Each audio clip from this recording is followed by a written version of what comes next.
All right, let's talk full transparency. What does it take to actually run 35-inch tires, especially with the 25mm offset? First thing you need is a 2.5-inch lift or larger. Now, regarding trimming, yes, you do have to do trimming. You have to remove the back plates back here. You also have to remove the mud flaps. And when it comes to the trimming, I actually have to do quite a bit of it. So no one has done a video about how to trim. At least I have not been able to find one. So the only thing we need to trim is this corner right here. At least that's what it seems like, because when I'm rubbing, I only rub over this part right here. That is where I start rubbing. It's already kind of like on it. So under pressure, obviously it's gonna be rubbing a lot more.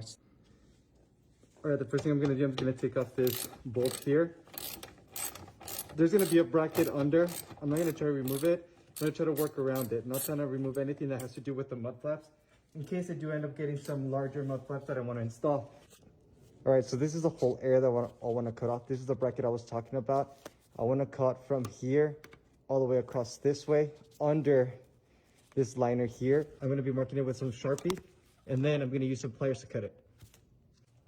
All right, I've marked a line right across, and that's going to be my limit.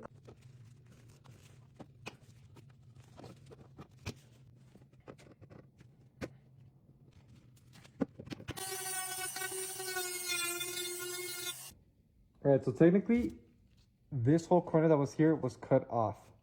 So let's hope that's enough to fit these beefy tires.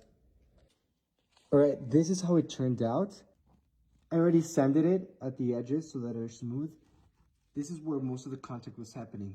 At least this is the hope that no more rubbing happens at all, even under load. I'm gonna be cleaning this up and adding some primer so that this doesn't rust.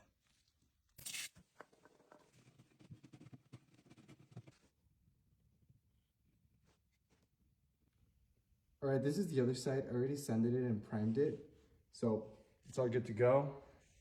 And hopefully this time we don't rub. Now, yesterday we went off-roading, and it was only when I was fully putting a lot of weight onto just this tire, when I had a little bit of rubbing, nothing major. Aside from that, off-roading didn't have much of an issue. Now, I'm not a big off-roader. I also am not an expert on trimming.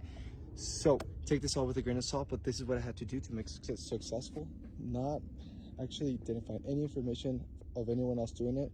So if you got some pointers for everyone else in the comments, please give them some insight on how we can do a better job on trimming, because this is what I actually had to do.